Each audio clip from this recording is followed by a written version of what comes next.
এইবোৰ ইণ্টাৰনেটৰ সৰু সৰু বিজ্ঞাপন।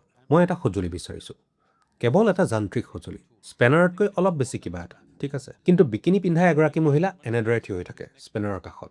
মোৰ অভিশপ্ত স্পেনাৰটোৰ লগত তাইৰ কি সম্পৰ্ক আছে নাজানো।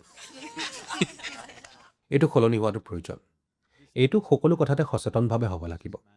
স্পেনাৰ বিক্ৰী কৰাৰ পৰা আৰম্ভ কৰি ঘৰত আপুনি কেনেকৈ আচৰণ কৰে আৰু ব্যক্তি হিচাপে আপুনি কেনেকুৱা জানেনে, আপুনি নিজেই এক হৰম'নৰ বিস্ফোৰণৰ দৰে। আৰু তাৰপিছত আপুনি আপোনাৰ কিশোৰ কিশোৰী পুত্ৰ কন্যাক কয় এনেকুৱা হোৱা উচিত, তেনেকুৱা হোৱা উচিত। এইটোৱে কাম নকৰে।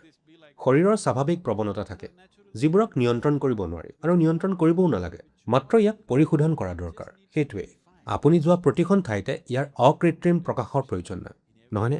গতিকে যদি সেই অকৃত্ৰিম অভিব্যক্তিটো আঁতৰোৱা যায়, তেন্তে যৌনতা আপোনাৰ জীৱনৰ এটা অংশ হৈ পৰিব। বৰ্তমান আপোনাৰ জীৱনটো যৌনতাৰ এটা অংশ হৈ আছে।